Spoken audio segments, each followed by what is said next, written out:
चलिए, हम रासायनिक अभिक्रिया एवं समीकरण का टॉपिक पढ़ चुके हैं।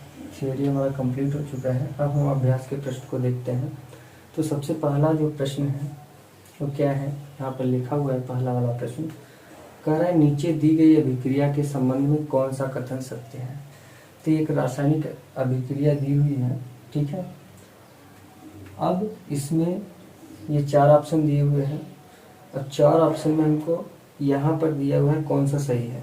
ए एवं बी दोनों सही है, ए एवं सी सही है, या ए बी सी सही है, या सभी सही है, ठीक है। तो अब हम इसको समझने के लिए ये समझ लेते हैं। सबसे पहले कहा है अपचयन और उपचयन की बात कर रहे हैं। तो हम सबसे पहले जो टॉपिक पढ़े हैं उसी में से देख लेते हैं अपचयन कब होता है, उपचयन कब होता है। तो पहले हम अपचयन जान लेते हैं। अपचयन और उपचयन, ठीक है। ऐसी रासायनिक अभिक्रिया जिसमें ऑक्सीजन का ह्रास हो, यानी कि ऑक्सीजन बाहर निकले, बाहर निकलने का मतलब माइनस हो, ठीक है, उसको अपचयन कहते हैं। या हाइड्रोजन प्लस हो, उसको बोलते हैं अपचयन। और ऐसी रासायनिक अभिक्रिया जिसमें ऑक्सीजन का योग हो या हाइड्रोजन का ह्रास हो, उसको बोलते हैं उपचयन। और एक ऐसी रासायनिक अभिक्रिया आती है जिसको हम बोलते हैं रेडॉक्स रिएक्शन, जिसमें अपचयन और उपचयन दोनों अभिक्रिया एक साथ होती है, जैसे यहाँ पर हो रही है। तो हम इसको पहले समझ लेते हैं ले करके। कहा है 2PbO लेड ऑक्साइड है, इसका स्टेट दिया है सॉलिड, प्लस कार्बन दिया हुआ है सॉलिड स्टेट में। जब अभिक्रिया होती है तो 2Pb solid state plus CO2 carbon dioxide gas प्राप्त होती है। अब इसमें क्या कह रहे हैं कि नीचे दी गई अभिक्रिया के संबंध में कौन सा कथन सत्य है। सीसा अपचयित हो रहा है, कार्बन डाइऑक्साइड उपचयित हो रहा है, कार्बन उपचयित हो रहा है, लेड ऑक्साइड अपचयित हो रहा है। तो इसको देखने के लिए सिंपल से हम देखते हैं। अब हमने बता दिया कि अगर ऑक्सीजन निकल रहा है तो अपचयन होगा, और ऑक्सीजन जुड़ रहा है तो उपचयन होगा, और ऑक्सीजन निकल रहा है तो अपचयन होगा। तो यहाँ पर अगर देखें तो लेड, पीबी मतलब लेड या सीसा, तो लेड ऑक्साइड है, ठीक है। लेड ऑक्साइड यहाँ जाकर के लेड ऑक्साइड क्या हुआ, इसमें से ऑक्सीजन निकल गया, अब केवल लेड बचा, यानी कि ऑक्सीजन निकल गया, इसका मतलब क्या हो गया, अपचयन हो गया, अपचयन हो गया इसका, ठीक है। और यहाँ पर कार्बन था और आगे जाके ऑक्सीजन जुड़ गया, यानी कि कार्बन में ऑक्सीजन जुड़ गया, इसका मतलब क्या हुआ, इसका उपचयन हो गया। तो यहाँ पर अगर देखें तो कहने का मतलब क्या है, सीसा जो है वो अपचयित हो रहा है, लेड जो है वो अपचयित हो रहा है, और कार्बन डाइऑक्साइड जो है उपचयित हो रहा है।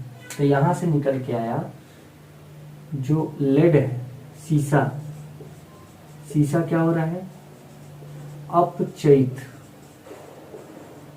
हो रहा है, ठीक है। इसमें सीसा अपचयित हो रहा है और कार्बन डाइऑक्साइड क्या हो रहा है, उपचयित, CO2 उपचयित हो रहा है, ठीक है। अब हम ऑप्शन देखते हैं। ये 2 ऑप्शन इसमें सही बैठ रहे हैं। तो कह रहा है सीसा अपचयित हो रहा है, सीसा अपचयित हो रहा है, ये वाला ऑप्शन तो सही है। अब कह रहा है कार्बन डाइऑक्साइड उपचयित हो रहा है, कार्बन डाइऑक्साइड, इस कार्बन डाइऑक्साइड इसी को मिला करके बोलते हैं CO2, ठीक है। तो कार्बन डाइऑक्साइड क्या कर रहा है, उपचयित हो रहा है, ये भी सही है। अब कह रहा है कार्बन उपचयित हो रहा है, तो कार्बन तो हमारा उपचयित हो नहीं रहा है, लेड ऑक्साइड अपचयित हो रहा है, ये भी गलत है। तो हमारा जो ऑप्शन आएगा वो ए एवं बी वाला सही होगा, यानी कि पहला वाला हमारा क्या होगा, ऑप्शन सही होगा। तो हम पहले वाले प्रश्न को इस प्रकार से करेंगे, और इसके लिए हमको थ्योरी पता होना चाहिए कि जब ऑक्सीजन निकलता है तो अपचयन, ऑक्सीजन जुटता है तो उपचयन। ऐसे ही अगर हाइड्रोजन निकल रहा है या जुट रहा है, तो हाइड्रोजन अगर जुट रहा है तो अपचयन, और हाइड्रोजन निकल रहा है तो उपचयन। अब हम दूसरे प्रश्न को देखते हैं।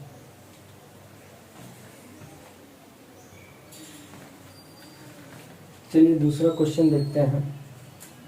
यहाँ पर दूसरे प्रश्न में दिया है, और आयरन ऑक्साइड की जब हम एल्युमिनियम से अभिक्रिया कराते हैं तो एल्युमिनियम ऑक्साइड बनता है प्लस आयरन बाहर निकलता है। ठीक है, तो पूछ रहे हैं कि ऊपर दी गई अभिक्रिया किस प्रकार की है। किस प्रकार की है मतलब यह संयोजन अभिक्रिया है, द्विविस्थापन अभिक्रिया है, वियोजन अभिक्रिया या विस्थापन अभिक्रिया, ये पूछ रहे हैं। तो अगर हमने टॉपिक अच्छे से क्लियर किया है तो हम आसानी से बता सकते हैं। हम पहले एक एक चीज़ों के बारे में जान लेते हैं। अगर हमको चीज़ें पता हो जाएंगी तो हम आसानी से बता सकते हैं कि ये कौन सी अभिक्रिया है। तो संयोजन अभिक्रिया क्या होती है? कॉम्बिनेशन रिएक्शन में बताया गया था कि ऐसी रासायनिक अभिक्रिया जिसमें दो या दो से अधिक अभिकारक मिलकर एकल उत्पाद का निर्माण करें, यानी कि एक ही उत्पाद बनाए, उसको बोलते हैं संयोजन अभिक्रिया। जैसे अगर हम A और B दो अभिकारक ले लें और दोनों को का हम क्या करें, अभिक्रिया कराए, तो हमारा एकल उत्पाद मतलब एक ही उत्पाद बनना चाहिए, केवल AB। ठीक है, तो यहाँ पर अगर देखें तो दो तो लिया, लेकिन क्या यहाँ पर एकल उत्पाद बन रहा है? नहीं बन रहा है। यहाँ पर दो उत्पाद बन रहे हैं, इसका मतलब क्या है, ये तो नहीं होगा। ठीक है, अब हम द्विविस्थापन अभिक्रिया को भी छोड़ देते हैं, हम लाइन से देखते हैं, क्योंकि हमने पहले संयोजन अभिक्रिया पढ़ी थी, फिर उसके बाद पढ़ी थी वियोजन अभिक्रिया। अब वियोजन अभिक्रिया देखते हैं, वियोजन अभिक्रिया क्या होती है।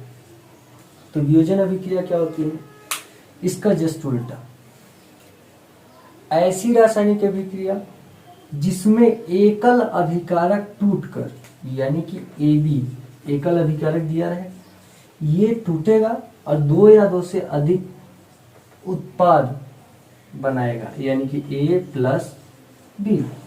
तो इसमें एकल अभिकारक टूट करके दो या दो से अधिक उत्पाद का निर्माण करते हैं। तो क्या यहाँ पर एकल अभिकारक है? नहीं है। उत्पाद तो दो या दो से अधिक मिल रहा है, लेकिन एकल अभिकारक है? नहीं है। नहीं है तो इसका मतलब क्या है, यह वियोजन अभिक्रिया भी हमारा नहीं है।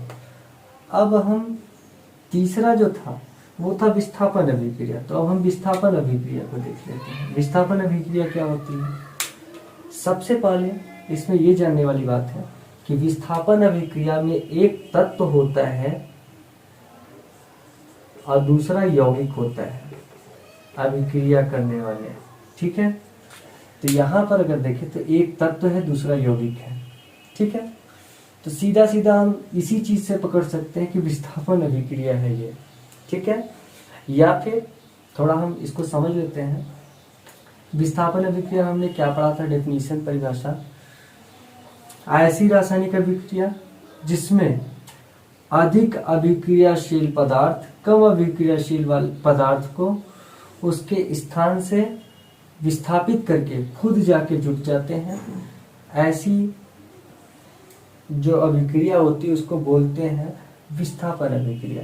तो यहाँ पर अगर देखें तो आयरन के साथ में क्या था, ऑक्सीजन था, यानी कि ऑक्साइड था। यहाँ पर एल्युमिनियम ने क्या किया, एल्युमिनियम ने आयरन को यहाँ से हटा दिया, इसको निकाल दिया और खुद जाके ऑक्सीजन के साथ में जुट गया और आयरन को साइड में कर दिया। तो यही तो बता रहे हैं विस्थापन अभिक्रिया क्या होती है, ऐसी रासायनिक अभिक्रिया जिसमें अधिक अभिक्रियाशील पदार्थ या अधिक अभिक्रियाशील तत्व पदार्थ कम अभिक्रियाशील तत्व या पदार्थ को उसके स्थान से विस्थापित करके खुद उसके स्थान पे जाके जुड़ जाते हैं। ठीक है, कौन सी अभिक्रिया कहलाती है, विस्थापन अभिक्रिया कहलाती है। तो विस्थापन अभिक्रिया ये सॉलिड हो गया कि ये विस्थापन अभिक्रिया ही है। ठीक है, और विस्थापन अभिक्रिया में एक तत्व और एक यौगिक होता है, यानी कि ऑप्शन नंबर डी सही है। लेकिन अब हम फुल कॉन्सेप्ट के लिए इसको भी जान लेते हैं, द्विविस्थापन अभिक्रिया क्या होती है। तो द्विविस्थापन अभिक्रिया क्या होती है, द्विविस्थापन अभिक्रिया में विस्थापन अभिक्रिया में एक तत्व होता है कि यौगिक होता है, लेकिन द्विविस्थापन अभिक्रिया में दोनों यौगिक ही होते हैं। दोनों क्या होते हैं? यौगिक होते हैं। यहाँ पर दोनों यौगिक नहीं है तो हम आसानी से बता सकते हैं द्विविस्थापन अभिक्रिया नहीं है। तो द्विविस्थापन अभिक्रिया में दोनों यौगिक ही होते हैं और यौगिकों के बीच में यानी कि अभिकारकों के बीच में ऐसी रासायनिक अभिक्रिया जिसमें अभिकारकों के बीच आयनों का आदान प्रदान हो क्या कहलाती है?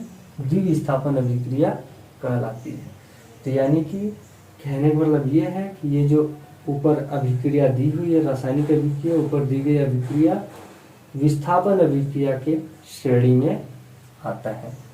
अब हम अगला प्रश्न देखेंगे इसका।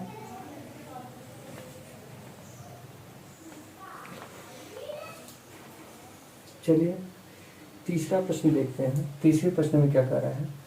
तीसरे प्रश्न में कर रहा है लौह चूर्ण। लौह चूर्ण का मतलब क्या है कि लोहे का जो चूर्ण होता है, छोटा छोटा जो टुकड़ा होता है, तिनका होता है, उस पर तनु हाइड्रोक्लोरिक अम्ल डालने से क्या होता है? तो इसको पहले समझ लेते हैं। लोहा ले लेते हैं, लोहे को बोलते हैं आयरन, ठीक है। अब हमको क्या डालना है? तनु हाइड्रोक्लोरिक अम्ल। तनु से मतलब नहीं होता है, तनु और सांद्र ये सब उसकी सांद्रता को बताते हैं, ठीक है। बस हमको लेना क्या है? हाइड्रोक्लोरिक अम्ल, और हाइड्रोक्लोरिक अम्ल को बोलते हैं HCl। हाइड्रोक्लोरिक अम्ल को क्या बोलते हैं? HCl। तो कह रहा है लौह चूर्ण पर तनु हाइड्रोक्लोरिक अम्ल डालने से यानी कि इन दोनों की अभिक्रिया कराने से क्या बनता है, ठीक है, क्या होता है, यही पूछ रहे हैं यहाँ पर क्या होगा। तो यहाँ पर अगर हम देखें तो एक यौगिक है तो दूसरा तत्व है, और अभी को हमने बताया जब एक यौगिक और दूसरा तत्व रहता है तो विस्थापन अभिक्रिया होती है। और विस्थापन अभिक्रिया में क्या होता है? अधिक अभिक्रियाशील जो तत्व मतलब पदार्थ होता है, कम अभिक्रियाशील पदार्थ को उसके स्थान से विस्थापित करके खुद जाके क्या होता है? जुट जाता है। तो यहाँ आयरन जो है वो हाइड्रोजन क्लोराइड, ये पूरा यौगिक है, समझो बात को, ये यौगिक है और ये हमारा तत्व है। और एक तत्व और एक यौगिक आता है विस्थापन अभिक्रिया में। और विस्थापन अभिक्रिया में होता क्या है? अधिक अभिक्रियाशील पदार्थ कम अभिक्रियाशील पदार्थ को उसके स्थान से हटा देता है। तो जो हाइड्रोजन है, हाइड्रोजन को HCl से हटा करके आयरन खुद जाके जुड़ जाएगा। तो यहाँ पर बनेगा FeCl2, ठीक है, आयरन क्लोराइड, और प्लस हाइड्रोजन गैस जब यहाँ से हटेगी तो मुक्त होगी। तो हाइड्रोजन गैस को अगर अकेले लिखना हो तो H2 लिखते हैं, और गैस को हम ऐसे दिखाते हैं तीर के निशान से कि ये ऊपर उड़ जाएगा, ठीक है। तो यहाँ पर अगर हम बैलेंसिंग करना चाहे तो कर सकते हैं, लेकिन हमको बैलेंस करने के लिए नहीं बोला, हमसे बस क्या बोला है उसको देखते हैं। सही उत्तर पर निशान लगाइए।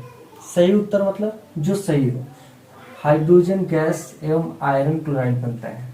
तो हाइड्रोजन गैस, ये हाइड्रोजन गैस है,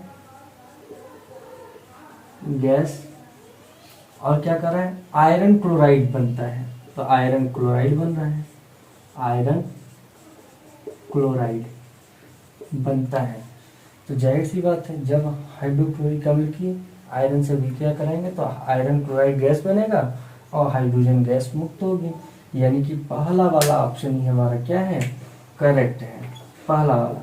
लेकिन हम आगे का भी देख लेते हैं जिससे कोई भी मन में शंका न रह जाए। कह रहा है क्लोरीन गैस एवं आयरन हाइड्रोक्साइड बनता है।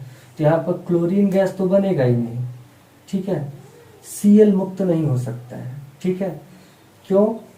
क्योंकि हमने बताया था कि जब भी कोई यौगिक लिखा जाता है, जैसे ये Cl लिखा गया तो इसमें एक H और एक Cl है, तो H पे अगर प्लस है तो Cl पे माइनस होता है, ठीक है। ऐसे ही आयरन पे अगर ये प्लस वाले को हटा रहा है, जैसे आयरन हमारा प्लस वाला है, ठीक है, इस पर 2+, 3+ होता है, तो अगर प्लस वाला प्लस वाले को हटा रहा है तो प्लस वाले के स्थान पे जाके जुड़ेगा, ठीक है। तो Cl अकेला ही है, माइनस वाला यहाँ पे है ही नहीं, तो माइनस वाले को हटा ही नहीं सकता है, ठीक है। तो एक प्लस और एक माइनस क्या होता है? मिलते हैं तो एक यौगिक तैयार होता है, ठीक है। तो यहाँ पर कह रहा है क्लोरीन गैस, तो क्लोरीन गैस अलग हो ही नहीं सकती। क्यों? क्योंकि एक प्लस और एक माइनस विस्थापन अभिक्रिया है, तो विस्थापन अभिक्रिया में अधिक अभिक्रियाशील पदार्थ जो होता है कम अभिक्रियाशील पदार्थ को उसके स्थान से विस्थापित कर देता है और खुद जाके जुटता है। तो वो जो लास्ट वाला जो होता है वो अलग नहीं हो सकता है। तो यानी कि क्लोरीन गैस एवं आयरन हाइड्रोक्साइड नहीं बन सकता है, तो किसी भी कंडीशन में नहीं बनेगा। कोई अभिक्रिया नहीं होती है। कोई अभिक्रिया कब नहीं होती? जब ये चीज उल्टा लिखा होता है, जैसे FeCl2 + H2 अगर ऐसे करके दे देता और बोलता कि क्या बनेगा, तब यहाँ पर कोई अभिक्रिया नहीं होती। क्यों? क्योंकि हमने सक्रियता श्रेणी पढ़ी है। सक्रियता श्रेणी में जो आयरन जो है वो ज्यादा सक्रिय होता है हाइड्रोजन की अपेक्षा। तो हाइड्रोजन को इतनी औकात नहीं है, मतलब इतनी हिम्मत नहीं है कि वो क्या करे, आयरन को उसके स्थान से विस्थापित कर दे। इसकी वजह से क्या होता है कि ये रिएक्शन नहीं हो पाता है। तो अगर ऐसा लिखा होता तब कोई अभिक्रिया नहीं होती, लेकिन ऐसा लिखा है तो अभिक्रिया होगी। आयरन लवण एवं जल बनता है, ये तो बनेगा ही नहीं। ठीक है, तो तीसरा क्वेश्चन हम कुछ इस प्रकार से करेंगे।